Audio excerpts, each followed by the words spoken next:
立法會主席。The President.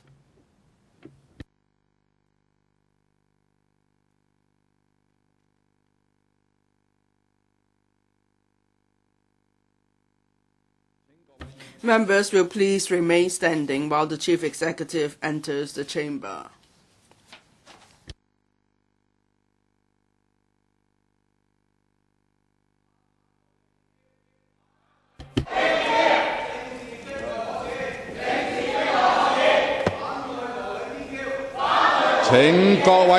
Members, please remain quiet.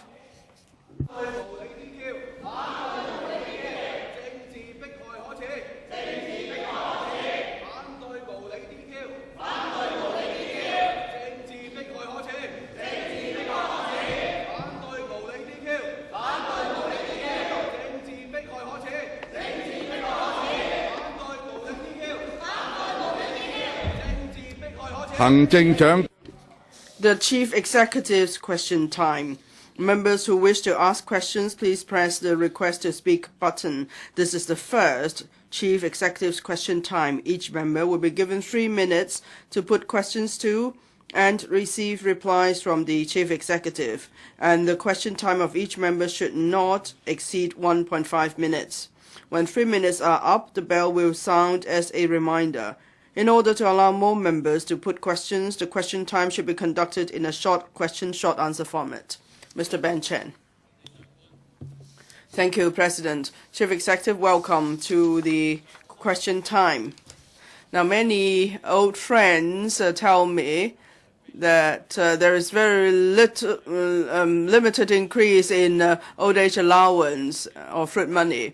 And many old people see that the government treasury is flush with cash. They are very happy. They hope that there will be bigger increase of fruit money. But then there are elderly people aged 65 who don't get fruit money because they need to go through means test. And they thought they are already 65, they retired, but still they're subjected to the means test, and they're not happy about that. So since the government is flush with cash, is it possible to lower the eligibility criteria for old age allowance from 70 to 65 years of age? Chief Executive. Well, I share Mr. Ben Chen's concern about the elderly. That's why in the past few years we have substantially increased the scope of care for elderly. For example, old age living allowance, and then later on this year we're going to roll out the enhanced old age living allowance, and then for care services, health care, to various types of care services. So we've also enhanced those. But as I said in my policy address, on people's livelihood issues, we fully appreciate all the various aspirations, but it's not just about a question of fairness, it's also a question of distribution or allocation, because there are limited public resources. But then, of course, as Mr. Ben Chen said, it seems that the treasury is to be flushed with cash. But as the government, we have to see whether public finances are sustainable in supporting various schemes and projects. So for old age allowance, we have a multi-tiered system to help the elderly. And for elderly receiving CSSA, the vetting has been relaxed. And also it's hoped that the enhanced old age living allowance could help the elderly enjoy a relatively comfortable retirement life. But for the Treasury being flushed with cash, please be patient. Please wait for the Financial Secretary to deliver his budget next month, and let's see whether there are any relief measures. Chief Executive, when an elderly person reaches the age of 65, they would have some form of savings, but then because of that, they don't get to enjoy any benefits. Now, for the old age living allowance, there's also the means test and so on. So please help them see if it's possible to lower the means test-free criteria from 75 to 60 years of age. Thank you. Mr. Leung Yiu-chung. Yesterday, the Chief Executive said that the disqualification of a candidate has nothing to do with politics. Now, the grounds given by the returning officer, there are 11 paragraphs, 7 paragraphs have to do with politics. Paragraph 9, it says that because of the political affiliation to Hong Kong Demosisto, that shows clearly that the candidate is not truthfully in support of the basic law. And that's why the candidacy is disqualified. So have you read this ruling? If not, how come you're blindly defending it? And if you have read this, are you deliberately trying to mislead the public and give an unreasonable reply? Paragraphs 4 and 9, or paragraph 8 rather, 4 and 8. The candidacy is disqualified because Demosisto's advocates democratic self-determination, and the candidate subscribes to that conviction as well. So that's why that's not that shows the candidate does not support or defend the basic law, or does not pledge allegiance to the basic law. Now, what if, say, the Alliance for the Patriotic Chinese Movement, they are against one-party autocratic rule, and will any members of the association be disqualified because you keep you're moving the goalpost? Chief Executive, well, Mr. Leung Yiu-chung asked what I would do, but I must make clear, first of all, that in accordance with law, it's the returning officer who makes the decision. It wasn't me. I have studied this case that Mr. Leung referred to in detail. Now, the returning officer said that all the facts and have been considered, and she's not satisfied that the candidate is true and genuine in her declaration in accordance with section 40(1)(b)(1). And that section is not about political affiliation. It's whether someone will defend the basic law and swear allegiance to the Hong Kong Special Administrative Region. So that's why when I came back from Switzerland, I spoke, and also yesterday I spoke, I mentioned it is not and just solely related to political affiliation. So please refer to my verbatim transcript. Now, we don't just judge on the basis solely of political affiliation. So such like Mr. Leung, we won't just consider your political affiliation, decide whether you are qualified. But then there are other facts, and so that the returning officer is not satisfied that the candidate will swear allegiance to the basic law and the Hong Kong SAR, then the person will be disqualified. Mr. Eunice Yeung. Now, e-sport has been developing rapidly. It's not just about playing games, as some people see it. It's about someone's physical strength and skills and so on. On the mainland and in Taiwan, e-sport has formally been classified as a form of sport. So, Chief Executive, how are you going to define e-sport? How will you position it? Will you regard it as a sport? Chief Executive. Well, this is something really new to me too. That's why last year I visited the venue myself just to learn more about what e-sport is. I also thought it was just playing a video game or something, but it's actually not at all that easy. It's very sophisticated. So how do we turn e-sport into an industry? How we're going to incorporate it as a form of sport? And I and my colleagues would be happy to consider it. Ms. Yeung, you have no follow-up question? Then Mr. Alvin Yeung. Thank you, President. Now, for the by-election on the 11th of March, a candidate has been disqualified. The government's position has been that it's the independent decision of the returning officer. So can the Chief Executive tell all people in Hong Kong now that as the Chief Executive, she was never involved in the decision of disqualification by the returning officer? Chief Executive, well, first of all, the returning officer has the power to decide whether a candidate is qualified or not. The law is clear, but the facts have to be looked at. So the returning officer has to look at the facts. Now, in considering law and the facts, and if the returning officer has any doubts, he or she would seek legal advice. That's why the Department of Justice would provide legal advice to returning officers for reference. Now, for this particular person who's disqualified. When a decision was made, I was not in Hong Kong. For the whole week, I was in Switzerland attending the World Economic Forum.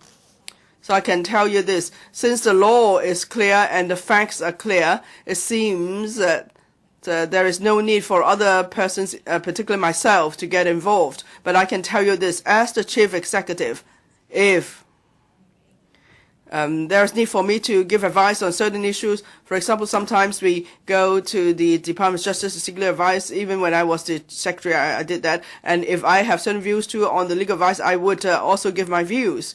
But at the end, doesn't matter what the legal advice is, the decision is left to the returning officer. Mr. Alvin Yeung. I'd just like the chief executive to answer and tell the people of Hong Kong, when a candidate was disqualified, was the chief executive involved in any of the discussion or decision? So that's a straightforward question. Chief executive. Well, I thought I answered Mr. Alvin Yeung. Up to this point, there's only one person whose candidacy has been disqualified, and from the running, when she announced her bid until the announcement of the ruling was made, I was not in Hong Kong myself, so I was not involved in the decision-making. Mr. Alvin Yeung, you mean in the whole disqualification process, the chief executive kept out of it? Is that right, chief executive? Chief executive? Well, I don't know what you meant by keeping out of it. As the chief executive of the Hong Kong SAR, it seems that there's nothing I can really stay out of. But we must act in accordance with the law. For certain decisions, the power of making those decisions not rest with the CE, and so I will not interfere with those decisions. Mr. Ho Kai Ming. President, when you assumed post, you pledged that you would remove the offsetting mechanism under the MPF, so there's better retirement protection for the working class. But you haven't yet come up with anything concrete. So when would you be announcing a proposal so the people could work together with you, and so everyone could enjoy the fruits of our economic prosperity?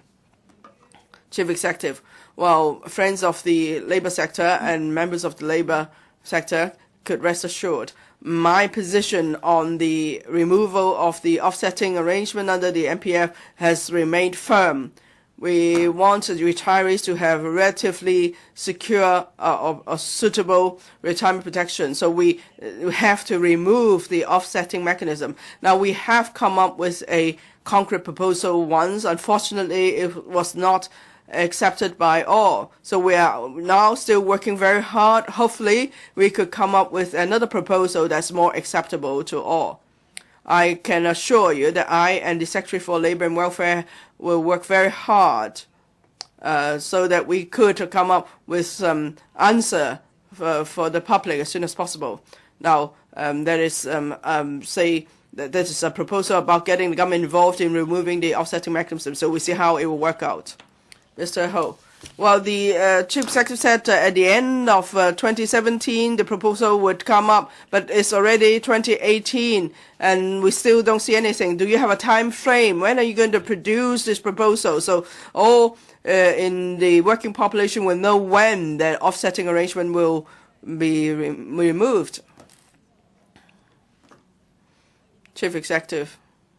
Now, we would like to have a proposal that has the endorsement of the three parties, the employees, and the government, and so we need to come up with such a proposal. Otherwise, it would just be voted down again. So please give us a bit more time.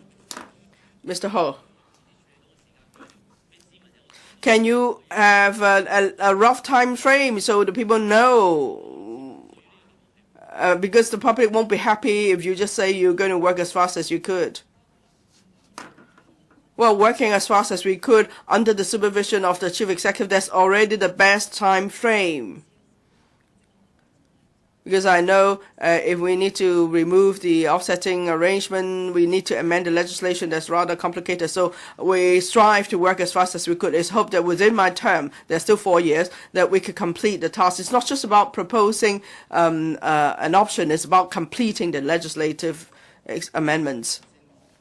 Mr. Siu Ka-chun, well, you're busy, probably you're forgetful. You might not recall around this time last year what happened. Last year, around this time, the Education Bureau resumed the TSA in the name of BCA, and some groups actually said they would boycott the test. They would even do the drills.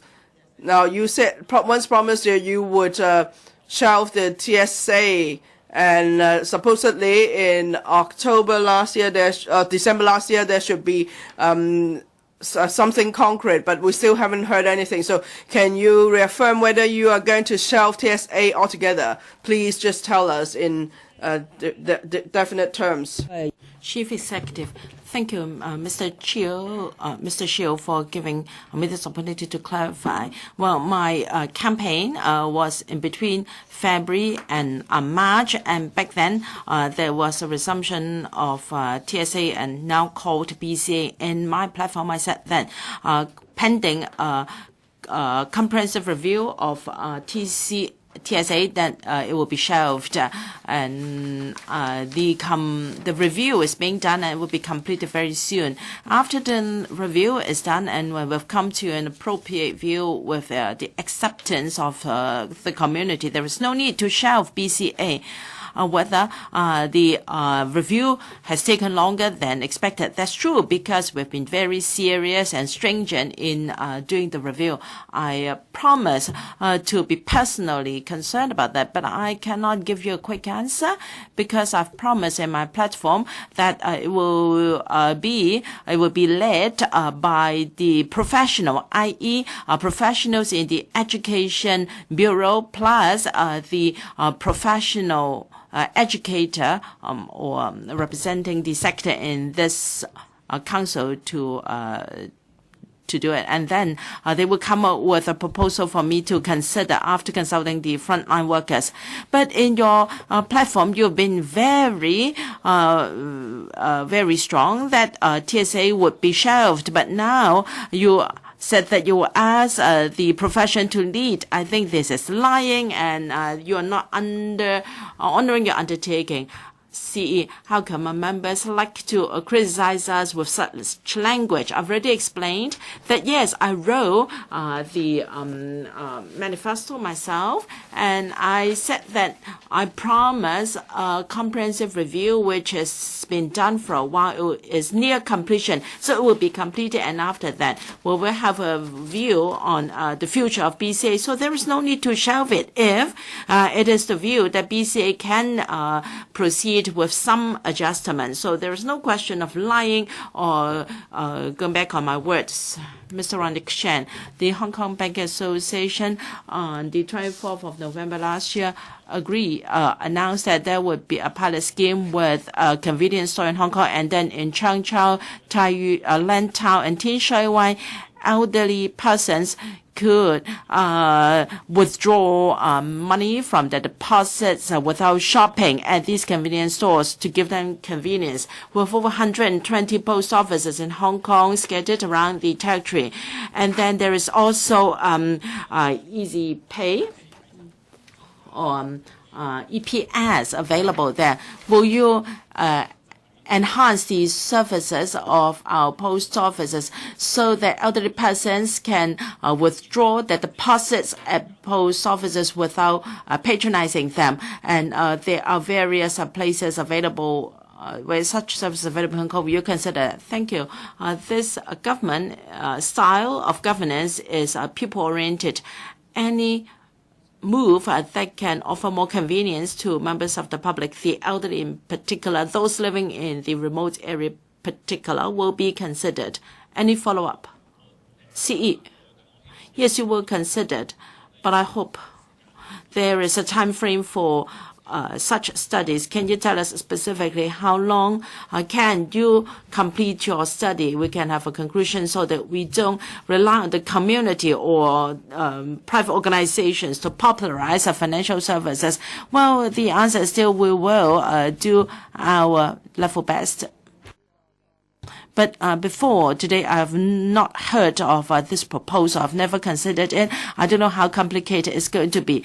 But starting from today, I will start this study. Mr. Edward Yao, the relevant secretary, just nodded his head. So we will be people-oriented, trying to facilitate our edited persons and consider this study. Mr. Wu Chi-wai, CE. When replying to members' questions, you were just like Teresa Zhang. You shirked responsibility to the returning officer whatsoever. Well, you should not deceive us. Even when you ran, you had to sign a declaration form. Would any returning officer dare to disqualify you? So the highest authority in Hong Kong is not really the SAR government or the Western District, and it's the RO returning officer. So you are depriving Agnes Child's political rights and her right to take part in elections. I'd like to know whether this bank will live throughout her life. Under what circumstances can her and members of their sister run in elections again? Will they have to write a confession like what people do in the mainland so that they can defend their right to stand in elections?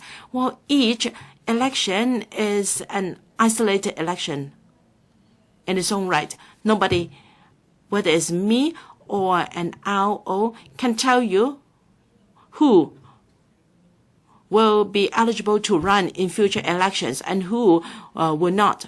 So I think you are asking me to do the impossible. So the government can shift the goalposts whichever way it likes.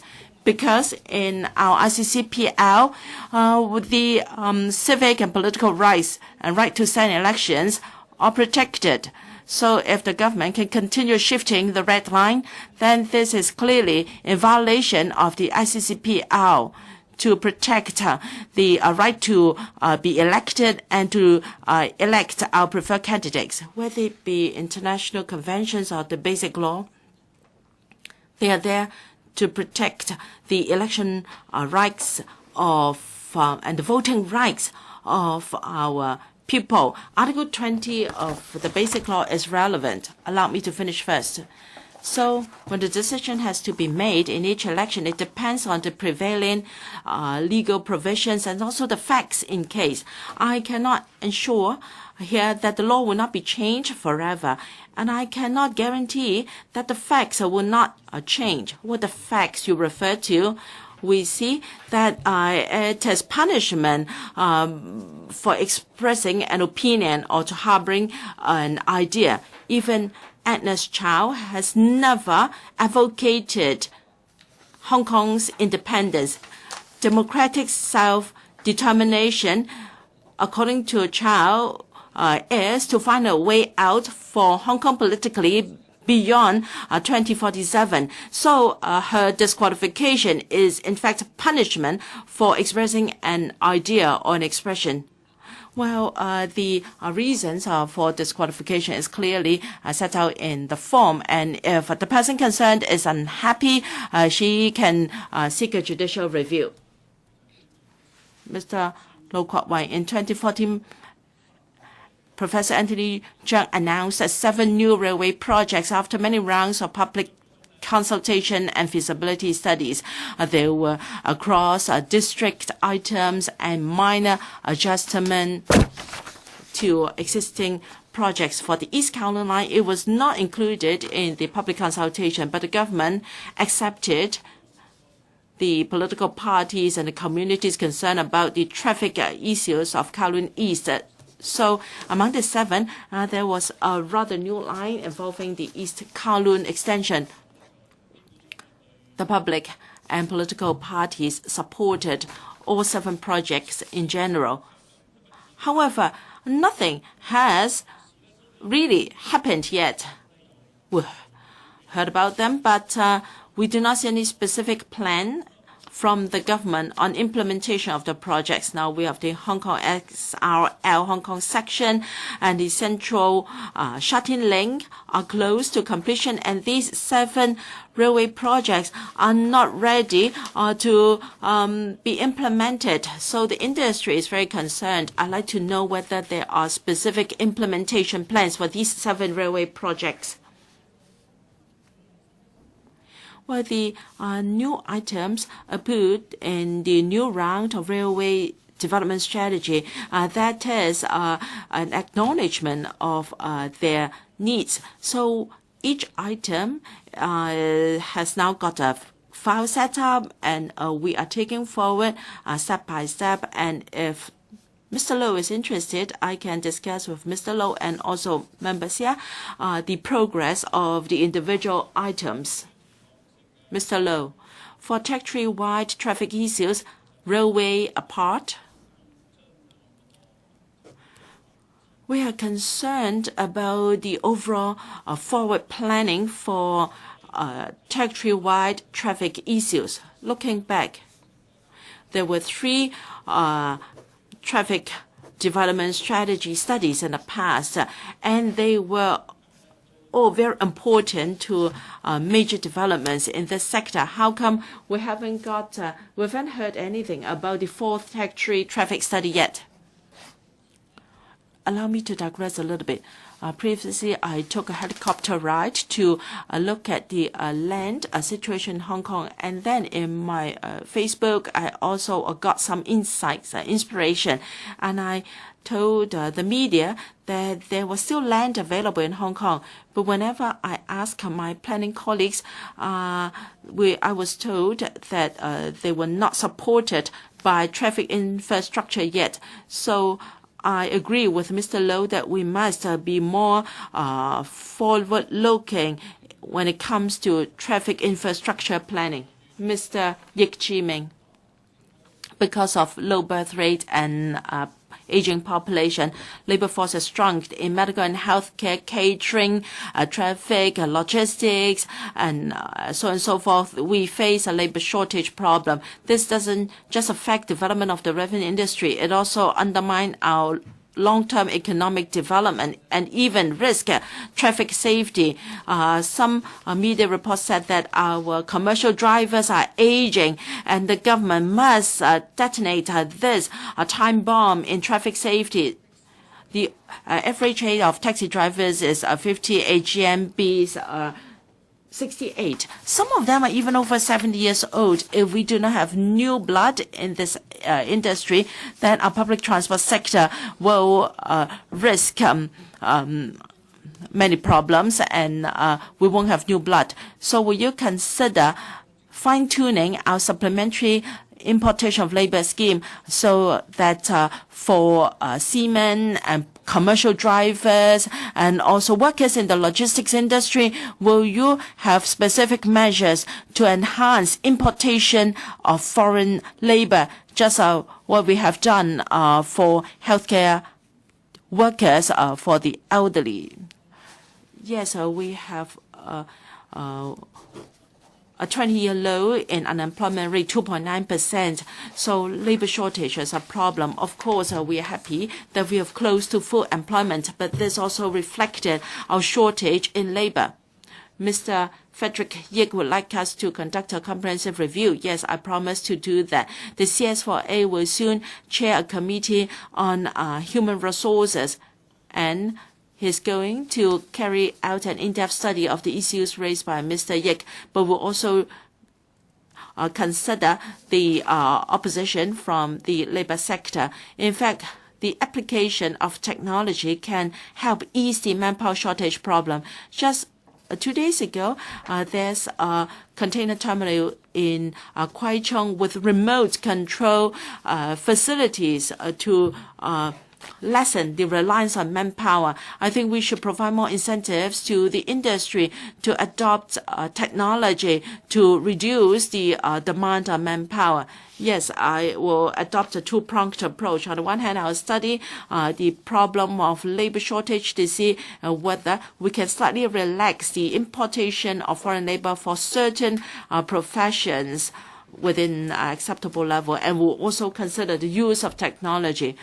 CEO also, of course, I agree that technology should be used, but for sea operators or seamen, well, they have to take so many examinations, so even technology cannot help. So please expedite your studies. I'll allow one more member, Mr. Chen Chi-chun.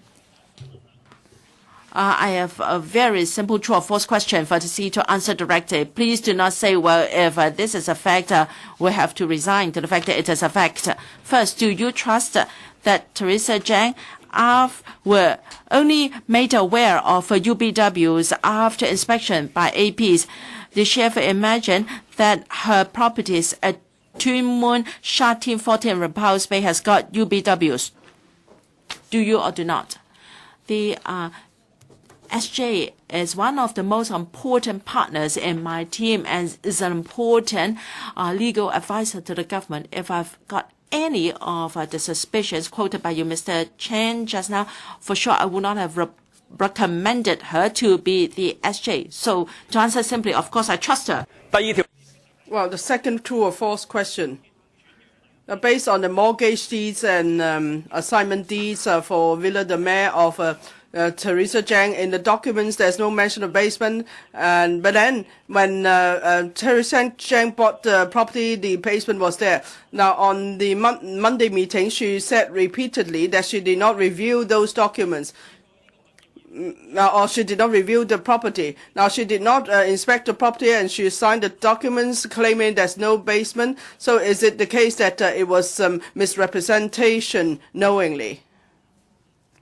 I cannot really answer this question because for property transactions and so on in Hong Kong, I have no experience. As you know, I have no property at all.